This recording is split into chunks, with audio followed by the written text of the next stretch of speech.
Gustave Parking fête son anniversaire le 29 décembre 2023. Depuis plusieurs années, l'humoriste vit de manière très discrète en Guadeloupe. Il a fait rire la France entière mais a finalement décidé de prendre un peu de recul. Il y a quelques années, Gustave Parking a tout bonnement changé de vie. En 2010, il a déménagé loin de la capitale parisienne et de ses salles de spectacle, dans les Antilles françaises, en Guadeloupe, pour mieux apprécier son autre passion, celle qu'il nourrit pour la navigation, les bateaux et les promenades en mer. Il faut dire que la scène devenait de plus en plus difficile à gérer pour l'humoriste. Pierre Casimir Lebras, de son vrai nom, est partiellement handicapé à cause d'une maladie qui le ronge depuis plusieurs décennies.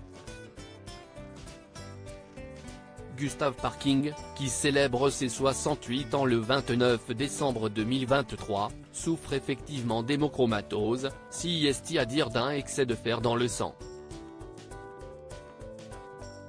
C'est un nom impossible à retenir, celui qui l'a inventé ne voulait pas qu'on en parle, plaisantait-il dans les colonnes du journal Le Parisien en détaillant sa condition. Et c'est un hasard total qui lui a fait découvrir qu'il était malade. Au cours d'une émission de télé, un médecin expliquait que, si on avait mal partout, il fallait consulter un endocrinologue, se souvenait-il.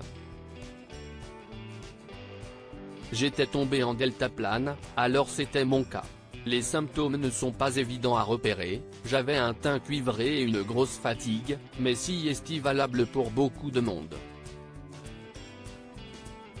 Gustave Parking obligé de subir des saignées, il a découvert qu'il était hémochromatosique à l'âge de 45 ans. Dans son malheur, une chance, celle d'avoir été dépisté à temps. Ouf. C'est une maladie un peu sournoise, et tardive, précisait-il. Quand tous les symptômes se déclenchent, c'est trop tard. Pour se soigner, Gustave Parking avait dû subir un drôle de traitement digne des anciens temps, une saignée une fois par semaine, d'abord, pour se faire prélever du sang et donc du fer, puis une saignée tous les 3 mois une fois stabilisée. Voilà qui est plus pratique pour s'accorder de longues pauses en mer.